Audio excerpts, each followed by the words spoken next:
Autonomous maintenance is where you share the work with the operators. This is certain tasks that you want to now have the operator being involved in. For instance, with your own cars, when you're driving your car around, you're the operator of your car. Do you notice when the car starts to sound a little different? Maybe it smells different, handles a little different.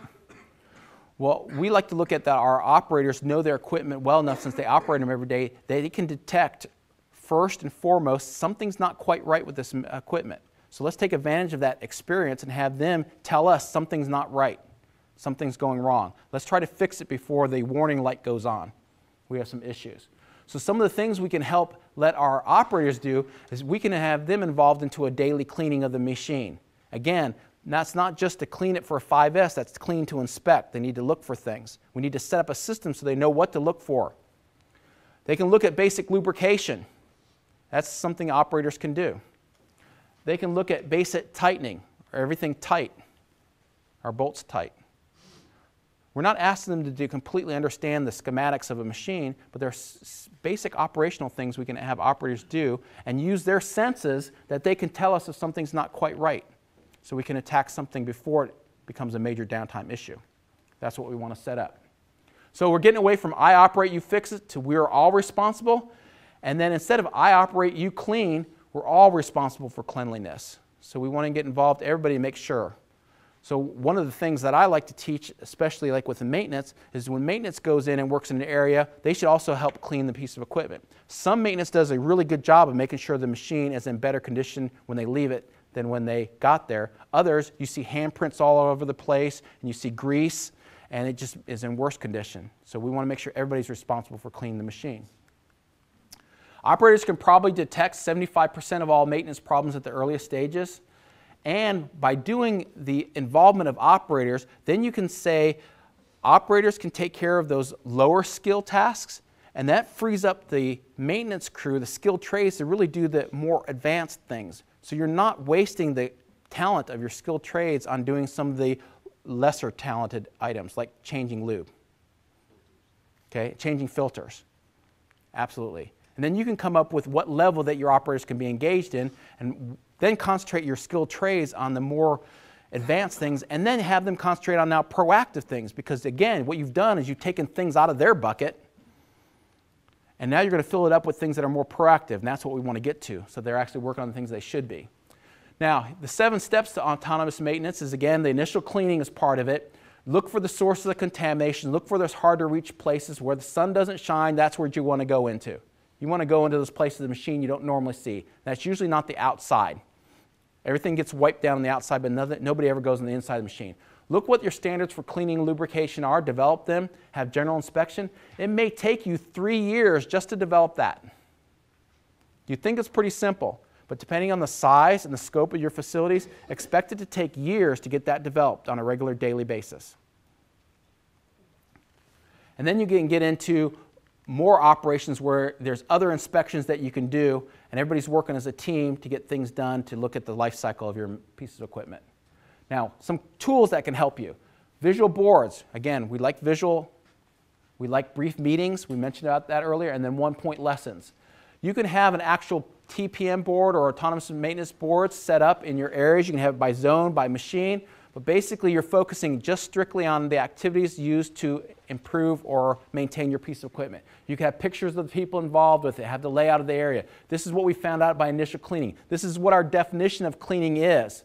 Have before and after pictures involved. Put tag lists up, so when you tag the piece of equipment, make a list of all those. Track your OEE.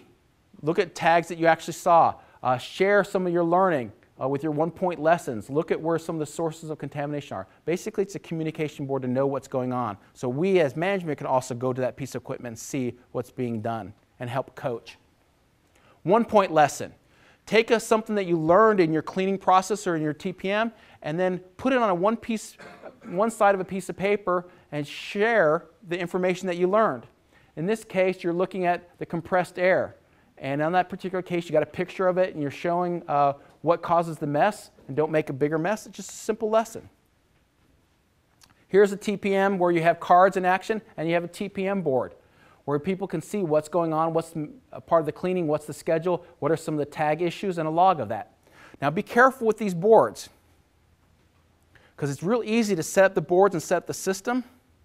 But when I talked to the operator on this board, because I thought it was pretty cool, I said, what do you think of the board? Oh, I don't like it. Well, why not? Well, I'm doing my cleaning and stuff, just like they were taught, but no one's doing anything on the cards. Maintenance is not following up on anything.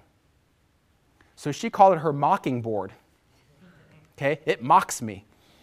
It teases me that all these things are going to get done with my machine and nothing's being done. So it's my mocking board. So you don't want to turn these great visuals into something that just in her face shows her that we don't care about you or your piece of equipment. We have higher things that we need to do, and we'll get to them later. You're not a high priority. So her level of enthusiasm dropped dramatically as a result of no one helping her when she's doing her thing of tagging these issues and doing the daily checks. So be careful of that portion of it. So create a checklist. Work with your operators, work with your maintenance to figure out some of the things that they can work on. Focus on the cleaning to inspect. Look at oil replacements, look at filters, look at lubrication, some of the simple things. Let your operators be the eyes and ears of your piece of equipment. And you can make that easy. Have an operator checklist. This is a simple example of a machine with numbers showing these needs to be checked and how often and how you do it. So it's their checklist. So the operator knows what to do. You can check their checklist to make sure that they're doing it. Make it simple. Create your own. Have a picture, which I like visual. Show the simple tasks and how often that they need to be done. You can even have initials off to the side to make sure the operator checks off. So not only can the operator use the checklist, you can use the checklist to audit it. Part of our standard work. And then work with the operators to implement it. Here's an example that it's a little bit longer. They had a couple pages that they do instead of one page, but what they did is the task number, task 1, you could actually go to the machine and it was labeled task 1. So that made it easier for the operator to see where in the piece of equipment that they can do their check. So again, make it very visual, have the instructions already set up so the operator knows how simply to make the checks. Also look at different things like the 5S. Here's an example of a motor on the left-hand side. It's dirty. We took the cover off. It was dirty. And what happens when you have that dirt inside that motor? Okay? It heats. What's the purpose of the fan? What's the function of the fan? To cool with air. If it's clogged up with dirt, what's it going to do? Okay? And what's going to eventually happen to the motor? Burn up. And then what do? Replace the motor. What's it going to do in a year? 2 years. Replace the motor again. How often do you replace motors? Okay? Now, a simple thing you can do is open it up, clean it up, and then stick a simple filter system, a simple filter pad on the outside. And now you can have the operator inspecting it and changing the filter. Simple lesson to help reduce the heat on the motor, improve the life of the motor, and keep it clean. Then you can take something like this going, you know, I never knew about that. I never knew you could open that up and clean the fan. I never knew there was a fan in there. Well, make it a one-point lesson. Show the pictures of it and share it with your operators. Maybe you don't know that there's 5 motors on this piece of equipment. And then you can set up a system where you can improve it. All right, look on the gauge on the left. Are we at good pressure or bad pressure? Why not? Not labeled? Have no idea. That's for air pressure. So we had to go to maintenance. We had to go to engineering, find it in a book somewhere, and found out it was 40 psi. So simple Kaizen is 1, label your gauges so you know what you need, and then we put a little piece of green tape, plus or minus a couple, so you can show at a glance if it's good or not. Now, if you looked at the right-hand side, do we have good air pressure? Yes. Okay. You made it visual. Simple thing. You can go through and just set up a system of just making it very visual on your labeling. Okay. Visual management here. Are those good or bad? Don't know. So what are some of the things you can do to Kaizen this? 1, put labels on it, right? And you can usually have a range, plus or minus. Next Kaizen you can do is put green ranges, so it's visual, so you can see. Another Kaizen you can do is orientate so all the needles are up. Gauges don't have to all be in one direction, but how quick is it to see this is, all right, that's right, that's right, that's right too. Yeah, they're all up. Did I save a second or two finding out if I'm good or not? So you can switch the gauges, have them all pointing up as good. Then another Kaizen you can do is you can actually have an alarm system tied to it where it'll sound a little alarm when it's outside. So if you weren't looking, something audible can go off. Different small Kaizens you can do to help make it visual. Okay, again, another picture. Actual picture of a piece of equipment. Can you read that gauge at all? Okay. Then after we cleaned it up and had it set up, you can now read the gauge and you know the indication if it's good or bad. Now you don't have to use green, you could also use red. In this case, you know between the red is good, right? Outside is bad. So use your own imagination to put it and make your labels pretty easy to see.